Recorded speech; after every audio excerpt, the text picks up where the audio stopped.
বিপ্লব মন্ডল মহাশয় উপস্থিত আছেন। এই কমিটির সভাপতি মাননীয় বরুণ বারিকদার মহাশয়, মাননীয় গোপা চ্যাটার্জি মহাশয়া উপস্থিত আছেন। ডক্টর সুজয় পালিত মহাশয় খালি করে দেবেন, আপনারা বসুন। মহারাজ আমাদের মার্গদর্শন করবেন। আমরা প্রত্যেক রাষ্ট্র আসুন।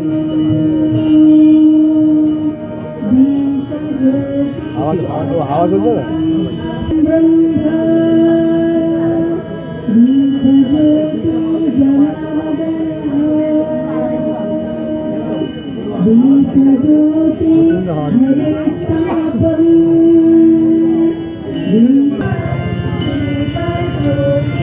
भारत माता की जय, भारत माता की जय। आरोग्यम धन संपदाम। সোমনাথ নন্দী, তুমিও চলে এসো।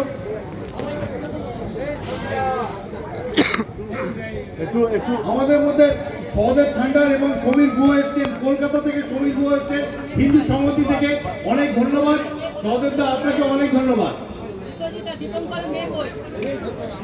সোমনাথ নন্দী, তুমিও চলে এসো। এবং তন্ময় এসো। একটু মহারাজের বচন এই নজরুল, হে পার্থ সারথি বাজাও বাজাও তব প্রান্তজন্য শঙ্খ ঘণ্টি গাইলেন। কেন তিনি বললেন গীতার মন্ত্রে জীবন দান? তিনি তো একজন ইসলাম, তিনি তো বলতেই পারতেন বাইবেলের মন্ত্রে জীবন দান, তিনি তো বলতেই পারতেন ফিরাদ হাকিমের মতো ইসলামের দাওয়াতির আহ্বান জানাতেন।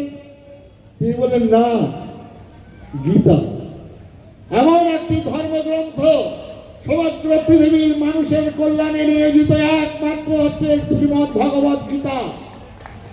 শ্রীমদ্ ভগবত গীতা আকাশের মতো উদার, সমুদ্রের মতো গভীর, সূর্যের মতো তেজদীপ্ত। শ্রীমদ্ কামনা করলেন কেন? তিনি আমাদের আশীর্বাদ করেছেন, স্নেহ ভালোবাসা দিয়েছেন, আমাদের দিদির কাছ থেকে যেটা চাই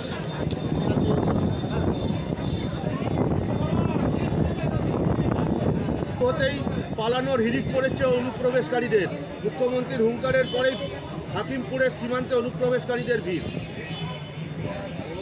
অনুপ্রবেশকারী আমাদের পাশের সমস্ত জায়গায় রয়েছে। ভারতবর্ষের ক্ষেত্রে এটা চিৎকার চেঁচামেচি হচ্ছে, কিন্তু আমেরিকাতে আমাদের 12 জন সন্ন্যাসী যাওয়ার 3 জন সন্ন্যাসী পাসপোর্ট পায়। কারণটা হচ্ছে সমস্ত দেশেই যে নিয়মটা আছে, এসআইআর নিয়ম আছে। আমাদের ভারতবর্ষের উত্তরপ্রদেশ থেকে আরম্ভ করে বিভিন্ন প্রদেশে হয়েছে, বিহারে, সেখানে হয়নি। বাংলার ক্ষেত্রে এটা হয়েছে। বাংলার ক্ষেত্রে এটা একটা শ্রেণীর আন্দোলন করছে, তার সঙ্গে রাজনীতি যুক্ত হয়েছে। এটা দেশের স্বার্থে, সমাজের স্বার্থে সবাইকে এগিয়ে আসা দরকার। এটা আপনারা এগিয়ে একদম সনাতনীভাবে করলাম এবং ভারতীয় জনতা পার্টির পতাকা ছাড়া। এটা এই জন্য যে এটা মোচ্ছব না বা এটা ডিজে চালিয়ে নাচ গান নয়। এটা এই জন্য যে এই সনাতনী সরকার বা একটা রাষ্ট্রবাদী সরকার আসলে পরে মানুষের যাতে যে আকাঙ্ক্ষাগুলো আছে সেই সংকল্পগুলো পুরো করার সাথে সাথে মানুষ যাতে আশ্বস্ত হয়, মানুষ যাতে বুঝতে পারে যে গুন্ডারাজ শেষ হয়েছে। আজ আমাদের মধ্যে থেকে কিছু লোক হয়তো কিছু জায়গায় পৌঁছচ্ছে, আমাদের কাছে খবর আছে, সেই জিনিসগুলো যাতে বাজে বার্তা না যায় সেই জন্যই আজ কার্তিক মহারাজকে নিয়ে আসা। এবং আমি নিজে পার্সোনালি হিন্দু নেতা বলতে বেশি পছন্দ করি, যতটা না কোনো পার্টির নেতা বলা। পার্টি বলতে আমি ভারতীয় জনতা পার্টি। এবং যদি আপনি ঠিকমতো হিন্দু নেতা হয়ে থাকেন তাহলে আপনার কোনো পার্টির পদ লাগে না। আপনি নেতা তো কাজ করেন, আপনার পিছনে মানুষ আসবে। আপনি সময়ের সাথে চলতে হবে না, সত্যের সাথে চলুন, সময় আপনার সাথে চলবে।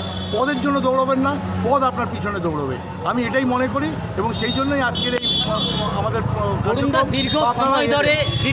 ঠিক বলেছেন উনি। এবং ওনাকে এই কথাটা কিছুটা আমি অলরেডি বলে দিয়েছিলাম এবং উনি কথাটা শুনলেন। শোনার পরে উনি বললেন যে বরুণ, তুমি খালি 2 মাস অপেক্ষা করো, 2 মাসের মধ্যে এই সরকারকে আমার তরফ থেকেও আমি বার্তা দেবো আর তার সাথে সাথে আমি আজকে একটা ইম্পর্টেন্ট কথা আপনাদের বলে দিই, আমি মহারাজকে বললাম যে আন্দুল রোডের এত দুরবস্থা সেটা নিয়ে আমরা এতদিন হল্লা করেছি, এবারে কিন্তু এটাকে আপনাকে মুখ্যমন্ত্রীর কাছ পর্যন্ত পৌঁছে দেওয়ার কাজটা করতে হবে। উনি সেটাতে রাজি হয়েছেন, উনি বলেছেন একটা মেমোরেন্ডাম বা একটা চিঠি আপনারা তৈরি করুন, ওপেন চিঠি করুন, ওনাকেও দিন, আমিও বলার চেষ্টা করি। দীর্ঘদিন সেটা একবারে এখনই সঙ্গে সঙ্গে দুদিনেই হবে না, কিন্তু স্টেপ বাই স্টেপ তো এগোচ্ছে একদম হবে। দাদা হিন্দুদের প্রতি এসআইআর বলবো না, এসআইআর তো সেটা আবার অন্যদিকে চলে গেলেন আপনি, সেটা ঘোরানো পেঁচানো ব্যাপার, কিন্তু এসআইআর দরকার ছিল।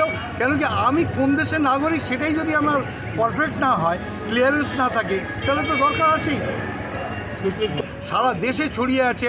আপনি খালি একটা ছোট্ট জিনিস ভেবেছেন, এই যে মার্ক রুবিও এসেছিল আমেরিকার বিদেশমন্ত্রী, সেই যে বিদেশমন্ত্রী এলো, আসার পরে একদম প্রথম পশ্চিমবাংলায় নামলো কেন?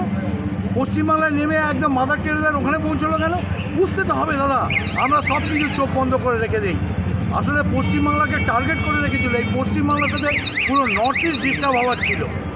সেই প্রথম আশা করা যাবে। অরুণ কুমার বারিদার, আমি প্রাক্তন নৌসেনা আধিকারিক।